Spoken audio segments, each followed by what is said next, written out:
All right, Fusion fam, what is going on? Man, we have an absolute myth busting, savage building legend on this thing. Oh my goodness, I'm so excited to talk to you. Before we get into your intro, my co-host Jeremy, he wanted to be here so bad, but he wasn't able to come today. But he sends his love. He really wanted to meet you. So when we're at Comicpalooza, we're definitely gonna have to come by and say hi. Absolutely. But if you could, please introduce yourself to the people. My name is Adam Savage. I'm a former Mythbuster, a current YouTuber, and maker. Okay. And I'm Chad from the Fusion Hot Podcast, but who cares about me right now? I'm a nobody. Uh, so, Adam, if you could tell us how you like about your upbringing, what led you to Mythbusters and Savage Builds? That is, I'll tell you, I grew up around an artist. My father was a painter. My mom was a psychotherapist. Oh, okay. Um, and they did a lot to put in front of me the things that I was interested in. When I Oh, got okay. curious about making stuff, they took me to summer classes. They gave me carpentry, pottery, stone carving classes. Uh, and just that one thing made it clear that when I was interested in something, that it had some importance to it. Yeah. That is a great lesson to give to a kid. It's something I tried to follow raising my kids. Excuse me, but it was very permissive household in that regard, and Yeah. I explored a lot. And Yeah. then That. I'm also of the generation that Star Wars came out when I was 10 years old. Yes. So I see it you're hit a big me in Star that Wars sweet fan. spot, man, and Yeah. that inspired me for the rest of my life. I several different parts of my career were totally based on having seen Star Wars at 10 years Yeah. old.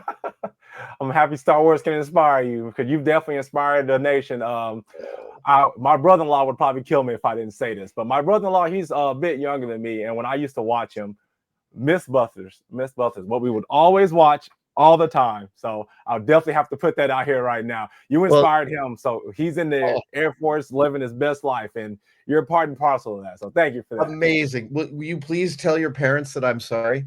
Yeah, I would definitely let him know.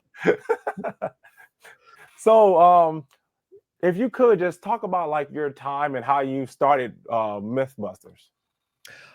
It's a really interesting moment in my career. I had been working in special effects since the early '90s, Mm-hmm. and I had worked on commercials, special effects commercials for Super Bowl commercials and stuff like that. Then in the late '90s, in 1998, I started working for George Lucas's special effects company, Industrial Light and Magic, and I spent about 5 years there.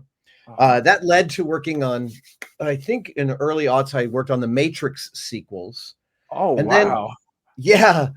And then in 2002, this Jamie Heineman, my old boss Mm-hmm. from commercial special effects, gave me a call and he said, "Hey, I just got this call from Discovery Channel.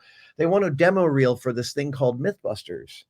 And what what I had been spending that spring doing was teaching myself the rudiments of digital filmmaking because Uh-huh.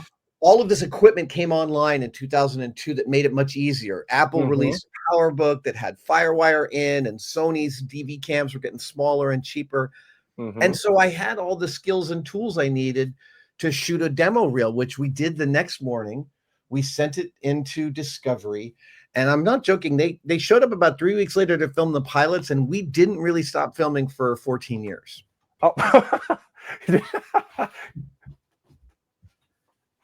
Oh, let's see. Sorry, Where just did getting he? my morning coffee. No, I understand. The matter of fact, I'm gonna take a sip too. While we're here, gotta power up. Exactly. So you said you just basically showed up and 14 years later, 14 years passed, and the rest is Well, history. it's one of those. I love the phrase that chance favors the prepared mind, Mm-hmm. right? That I was interested in filmmaking. I was working in film and I was working in television, but I wanted to play at a bigger picture. I wanted to make bigger decisions. Yeah. I could see the effects directors and art directors were getting to make really juicy decisions about stuff. I wanted to be part of that. And so Yeah. I was teaching myself filmmaking to kind of round out my skills and understand how these things go together. And it didn't occur to me that I was building those skills towards successfully pitching us as the hosts of a TV show, but that's in fact Yeah. what happened. So did you ever have any aspirations to work on TV? Because you were Oh, building props. And by the way, Star Wars really did change your life. You literally got to work on Star Wars. yeah, So let's I circle did. back to that really quickly. How was that? So just to give you the spacing here, in the early 90s, I worked on a whole bunch of commercials, about 200 Mm-hmm. commercials over 5 years. Then I went into being the director of research and development for a startup toy company, Mm-hmm. which was really fun. But it is that 18 months I spent there where I learned that I am not management. I I need to actually use my hands in the course of Yeah. my day. And so I quit that job and called Industrial Light and Magic because I knew that I had 200 model makers working on episode 1. Everyone in the Bay Area was working on, all my friends. So I just kept on hammering and hammering away. And they brought me in about 6 months before the end of that movie. And they immediately gave me to this wonderful guy, Larry Tan, who'd been there since Jedi. Larry and I built the Newt and Rune shuttle that lands on Naboo. And then Larry moved on to something else. And I got to finish the detailing on that. I got to paint it. I got to light it. And I got to rig it Oh, on set. wow. And like it was like all of the fantasies of my childhood made flesh. And I see the frankly, light in your eyes right now as you're talking about it. and not even that, just like every person at that shop are still good friends of mine. Like it was a Yeah. really, really amazing community of makers. Okay. So going back to Mythbusters, so was there anything that you tried to do on the show that you guys logistically just couldn't make it work? Oh yeah. I mean, we were never going to do the World Trade Center collapse because if you don't do Oh, it full scale, no one's going to believe you. oh yeah. That might cause a little bit of controversy. Just a little bit. There's no controversy. It's totally explicable. It's completely explainable. But I'm not interested in putting up television that people are like, yeah, they still didn't do it full size. So Oh for yeah. us, that was really often the logistical hurdle for big stories, was there just Yeah. wasn't a way to do it. Oh, okay. Was there any particular myth that you're like, we have to bust this myth, like we have to prove this? I'm tired of people saying that this is a thing. So way back when we started doing Mythbusters, digital media, listening to your Mhm. songs on digital media was still very new. Yeah. And back then, there was still all of these hi-fi myths about CDs versus tapes versus record albums. And there was this thing where people would take a CD and they would draw green magic marker around its edge because that Uh-huh. made the laser more clean or some ridiculous What? thing. People did all sorts of wacky stuff. And so I pitched in the first 2 or 3 seasons, I pitched a stereo high fidelity myths episode, and Discovery was like, Uh-huh. it was the only thing they never bit on. Everything else I was able to get somewhere across the line, but that one they Yeah. were like, nah. And then within 5 years, we were all listening to songs on digital, and it didn't make any difference. No one remembers Yeah. CD. Yeah. Oh yeah. I tell my kids about it. They're like, what's that? That's old. Hey, I'm like, hey, relax. You say, you know what you say to them? You say, this is digital media that I own. Yeah, I know, right? They can take your little Spotify music at any time. Yep. And they will. Um, absolutely. So this is a question from my co-host Jeremy, because like I said, he loves your show as well. What is one of your favorite explosions or things that you guys blew up that you're just like, yes? I got a great answer for you. I will tell Oh you yeah. that most of the time when we blew stuff up, we were using what you'd call high-speed explosives, Hmm. C4 and the like, and they Yeah, detonate at an insanely fast speed, many, many, yeah. many times the speed of a bullet. And the thing about those explosions is that when they happen, they are almost so fast you don't even have you don't even retain a memory of hearing it. It's almost like it happened, and then your brain is like, "Hey, something just happened." Oh. And the opposite of that is pressurizing a water heater until it explodes. And when a Oh. water heater explodes, there's this pressurized steel concave cap on the underside, and when the pressure builds up, that cap turns inside out, Oh, and all of the water in the water heater flashes to steam instantaneously, like 100 gallons. And the thud that gives off is exactly what the Wile E. Coyote Bugs Bunny in all of our hearts wants an explosion to sound like. It that is is so so funny. it's totally amazing. And then we did that with a water heater, and we launched it into the air. And a lot of people asked after the episode, how high did the water heater go? And we've come since to learn that there are two answers to that. Two answers. Okay. Well, the if you're talking to the Federal Aviation Administration, the answer is 500 feet. Okay, got it. But The in cameras aren't reality, it here. was What's the more other like one? it was 800 feet. Oh my God. Yeah, we were in I've Oakland always Airport's airspace, man. It was ridiculous. That is insane. I've always wondered what would happen if something like that, because where in my line of work, I see like the like like you said, like hot water heaters and things like that. I'm like, I wonder what would happen if this thing. Probably nothing too crazy. Thank you for that. Water heaters, absolutely terrifying. Yeah. So, if you could tell us a bit about Savage Builds and how that came to be. Savage Builds was after we wrapped Mythbusters, uh, Discovery asked me to host Mythbusters Junior, which Mm-hmm. was a version I hosted in Yeah. 2017 with 6 colleagues ages 12 to 17. And we filmed that show and had the best summer ever. I'm still really, really proud of those episodes. We made 10 episodes of Mythbusters Junior, Mm-hmm. and it didn't get picked up, but it's still one of my favorite things I worked on. Yeah. And when a network asks you specifically to host a show, if they Yeah. ever ask you, the answer is yes, and I'd like to do this other show. Got taking notes. That is exactly. So I used the leverage of them wanting to make Mythbusters Junior to get to get them to greenlight Savage Builds. They didn't. They weren't the most enthusiastic partner in Savage Builds. I will tell you, my budget for that show was 1/10 of what my budget was for making Oh Mythbusters. wow.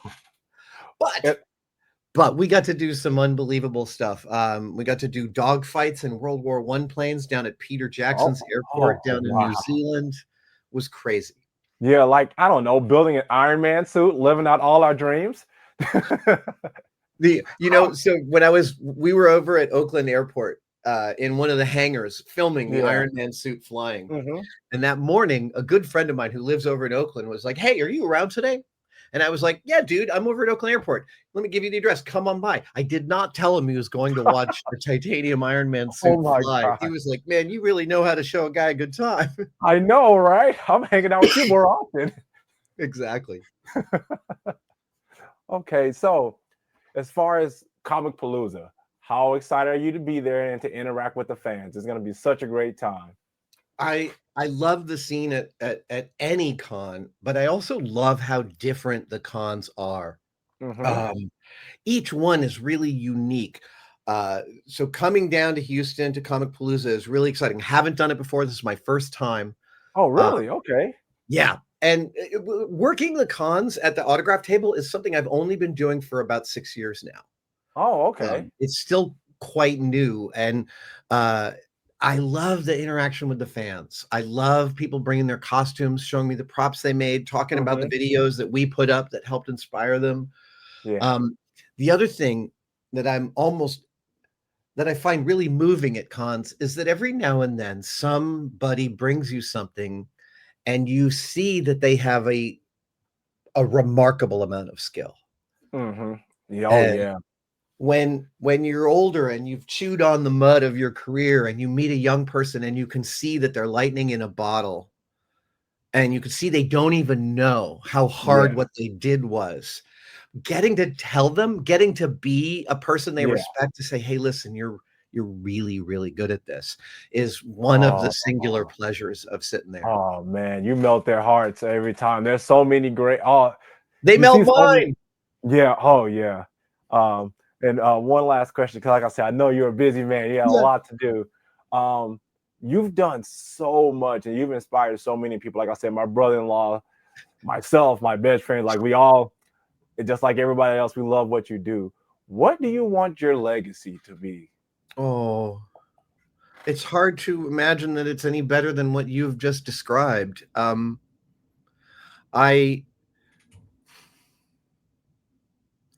am regularly on the daily moved almost to tears by how grateful I am at the life that I get to live and have Yeah. gotten to live, and not just for the things that I have gotten to do, but the long tail of what people have come to and told me. At the cons, people tell me not only did Mythbusters get them interested in science, but now their high school age kid is Hmm. also, they're raising them on Mythbusters and interested in science.